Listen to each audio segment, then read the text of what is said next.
আপনি নিয়মিত vitamin C serum ব্যবহার করছেন, তাও স্কিনে কোনো গ্লো আসছে না, উল্টো স্কিন আরো বেশি রেড বা ডার্ক দেখাচ্ছে, তাহলে আপনি হয়তো কিছু ভুল করছেন। যে কমন ভুলগুলো নিয়ে আলোচনা করব লামিনাক্সের আজকের ভিডিওতে। ত্বকের যত্নে টিপসগুলো খুবই গুরুত্বপূর্ণ, তাই স্কিপ না করে শেষ পর্যন্ত দেখতে থাকুন। প্রথম ভুল, অ্যাক্টিভ ব্রণের উপর ভিটামিন সি সিরাম ব্যবহার করা। ভিটামিন সি ব্রণ বাড়ায় না ঠিকই, কিন্তু স্কিন সেনসিটিভ হলে সেটার রিঅ্যাকশন হতে পারে। তাই যাদের মুখে অ্যাক্টিভ ব্রণ রয়েছে তাদের আগে ব্রণ কমানোর চেষ্টা করুন, তারপর ভিটামিন সি ব্যবহার করুন। দ্বিতীয় ভুল, 20%-এর বেশি কনসেন্ট্রেশনের সিরাম ব্যবহার।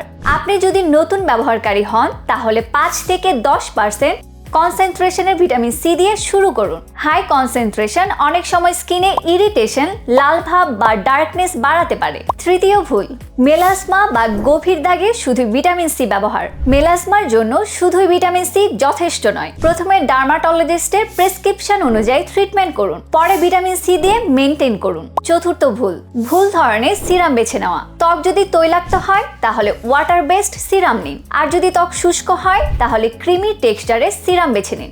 আপনার স্কিন টাইপ অনুযায়ী ফর্মুলা নির্বাচন করাটাই সবচেয়ে জরুরি। পঞ্চম ভুল, সিরাম হাতে ঘষে মুখে লাগানো। অনেকে সিরাম হাত দিয়ে ঘষে মুখে লাগান, এটা একদমই ভুল। এতে সিরামের বেশিরভাগ অংশ হাতেই শোষণ হয়ে যায়, বরং সরাসরি মুখে ফোঁটা দিয়ে হালকা করে ট্যাপ করে লাগান। ষষ্ঠ ভুল, রেড, সংবেদনশীল বা ইরিটেটেড স্কিনে ব্যবহার করা।